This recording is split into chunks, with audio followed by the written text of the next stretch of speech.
Kalau kita baca hadis tentang orang paling terakhir masuk surga, kita lihat dari grammarnya, ternyata orang yang paling terakhir masuk surga itu cowok, laki-laki, bukan perempuan. Berarti perempuan duluan. Yang paling terakhir masuk surga, laki-laki. Dan di belakang laki-laki ini tidak ada lagi orang yang bisa masuk surga. Berarti dia paling lama di neraka, kemudian dikeluarkan setelah dosa-dosanya sudah dibakar, diazab, maka dia masuk surga. Yang tersisa di neraka berarti kekal selama-lamanya di neraka. Ini antrian paling belakang nih.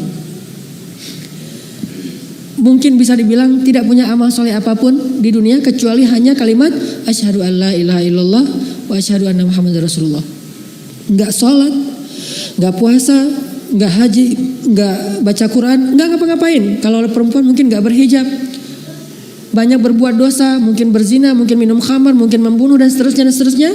Cuman di hatinya masih ada la ilaha illallah muhammadur rasulullah. Cuma itu satu-satunya kebaikan dia, yang lain enggak ada. Sehingga diazab dulu dengan hisab dari Allah. Dia paling belakang masuk surganya. Begitu dia dikeluarkan dari api neraka, tubuhnya semuanya bekas-bekas luka dan udah rusak tubuhnya, rusak dihidupkan lagi, mati dihidupkan lagi, terus saja kayak gitu selama mungkin ribuan tahun di neraka. Begitu dia keluar dari api neraka, kemudian dia diberikan kesempatan untuk membersihkan diri di 2 telaga. Di telaga pertama dia mandi. Setelah dia mandi, tubuhnya berubah langsung. Tingginya setinggi Adam. Bapak Ibu tahu tingginya Nabi Adam berapa? 80 hasta. Dan ini 1 hasta, kurang lebih setengah meter. Berarti 80 hasta itu 40 meter. Itu tingginya Adam. Dan Nabi mengatakan manusia diciptakan dengan fisik terbaik, yaitu fisik Adam. Jadi yang ideal itu tinggi mah 40 meter, bukan 2 meter. 2 meter pemain basket gaya gitu ya. Ternyata yang lebih keren itu 40 meter, 35 sampai 40 meter. Jadi kalau kita ketemu Nabi Adam, mungkin gak sengaja nginjak kita, nih ada apa sih? Ternyata ada kita di bawah kakinya. Saking besarnya Nabi Adam dan kita kayak ngeliat raksasa. Tingginya setinggi Adam, wajahnya seperti Yusuf. Gimana wajah Yusuf? Tahu Zayn Malik yang anak-anak, yang cewek-cewek? Nggak tahu ya, artis atau Justin Bieber? Nggak ada apa-apanya dibandingkan dengan Yusuf. Orang kalau ngelihat Justin Bieber mungkin cuma melongo doang gitu. Tapi kalau ngelihat Yusuf sampai mengiris tangan pun nggak berasa. Jadi zaman dulu mah kalau misalnya mau operasi atau bedah nggak usah pakai bius, lihat aja wajah Yusuf langsung udah. Ada luka, oh ini harus dibius dulu, jangan, panggil aja Yusuf. Pas Yusuf keluar, sampai selesai dijahit, kok nggak berasa ya? Karena ngelihat wajah Yusuf. Ini gantengnya tuh ganteng mukjizat, bukan ganteng normal.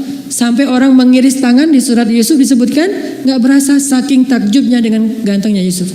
Ini orang terakhir masuk surga ya, nggak tahu gimana yang pertama. Tingginya setinggi Adam, wajahnya seperti Yusuf, kekuatannya seperti Musa. Gimana kekuatan Musa? Dorong orang nggak sengaja mati. Kan yang di Mesir ada orang Kipti berantem sama orang Yahudi, orang Bani Israel. Terus Musa diginiin doang, kamu jangan kayak gitu, mati kelompok-kelompok, hilang. Oh kenapa kamu KO? Di ronde pertama udah KO. Belum ditonjok, belum diapa-apain, cuma didorong aja. Musa juga heran, loh kenapa dia mati? Ini kalau kita tahu Mike Tyson dengan tinjunya atau Muhammad Ali, Musa di atasnya. Kalau ini udah telak mukul. Kalau Musa nggak mukul, cuma digituin doang. Terus ada malaikat datang berwujud manusia, ditonjok sama Musa, buta matanya. Malaikat naik ke langit, ya Allah mata saya buta. Kenapa dipukul sama Musa? Akhirnya Allah kembalikan, balik lagi ke bumi. Ya Musa, saya malaikat. Oh kirain pencuri, mau ditonjok lagi sama Musa. Kekuatannya seperti Musa. Dan terkenal Musa itu nabi yang sangat kuat. Kalau Sulaiman kekuasaan, kalau Musa itu fisik.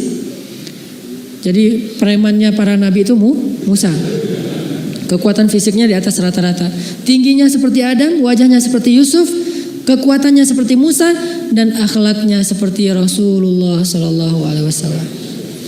Tidak ada yang lebih baik daripada akhlak Nabi Muhammad Sallallahu Alaihi Wasallam. Ini orang terakhir masuk surga nih. Mandi dia. Begitu selesai mandi, fisiknya udah bersih, nggak ada lagi bekas neraka sama sekali. Lalu dia berwudu di telaga kedua. Ketika dia usapkan rambutnya dengan berwudu, sejak saat itu rambutnya tidak lagi kusut selama-lamanya. Setelah itu dia dihadapkan ke pintu surga. Ketika dia berada di gerbang surga, dia melihat surga sudah penuh. Semua sudah ada pemiliknya. Ini sertifikat punya si fulan. Ini punya si fulan. Udah ada labelnya, udah ada spanduknya masing-masing surga. Ini surganya fulan, ini surganya fulan. Dia berkata kepada Allah, "Ya Rabbi, mana surga saya? Ini semua surga sudah penuh." Lalu Allah menunjukkan sebuah surga dan Allah belum mengatakan itu punya siapa. Tiba-tiba dia melihat ada surga yang indah sekali, sebesar kerajaan bumi. Dia mengatakan, "Ya Allah, boleh enggak saya masuk ke dalam surga itu walaupun cuma di halamannya saja, bukan ke dalam istananya?" Kata Allah, "Nanti kalau kamu sudah berada di sana, kamu akan minta yang lain?" Kata dia, "Enggak ya Allah, itu mah saya satu aja.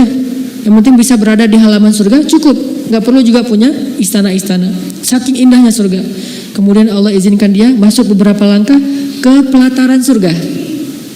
Ketika dia berada di pelataran surga, dia melihat indahnya surga yang luar biasa. Dia keliling-keliling, dia lihat indah sekali. Dia mengatakan, "Ya Allah, ini surga siapa?" Kata Allah, "Itu surgamu wahai hambaku. Itu surgamu, kerajaan sebesar bumi." "Oh, ini surga saya, alhamdulillah ya Allah, Engkau maha baik," segala macam. Dia tinggal di surganya sebesar kerajaan bumi. Dan itu bukan tanah kosong yang harus dibangun dulu, cari tukang dulu, ntar tukangnya ngambek, ganti lagi tukang yang lain. Susah dunia teh. Dunia itu susah, nyari tukang, nggak cocok, akhirnya ganti lagi tukang yang lain. Bangun rumah yang 100 meter persegi aja, itu bisa bikin orang stroke. Banyak yang gara-gara bangun rumah meninggal itu banyak. Saya punya keluarga juga yang bangun rumah kegedean, nggak sesuai dengan budgetnya sekitar 700 juta, dia bangun rumah yang harga sekitar 2 miliar. Setengah jadi nggak sanggup melanjutkan, akhirnya stres, stroke, meninggal. Kemudian rumahnya dijual kepada orang lain dan hasilnya diwariskan kepada keluarganya. Dunia itu susah, membangun rumah aja susah. Akhirat Allah kasih bukan rumah, kerajaan yang di dalamnya ada segala fasilitas sebesar kerajaan di bumi. Itu untuk orang terakhir masuk surga, yang hampir nggak punya amal soleh apa-apa.